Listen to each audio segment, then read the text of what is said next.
Hi, this is Rod. And this is Sarah, We're here in Chicago, the improv capital of the world. and we're going to show you how to use improv to improve. Can I get a suggestion from the audience of something that's important in your work? What makes a good team? Thank you. I have this great idea, Rod. Wait to hear until it. you hear it. Yes, it's great. I was thinking about our talent acquisition strategy.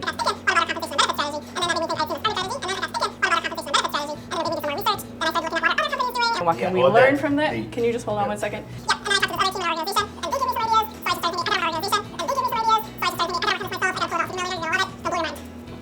You know what?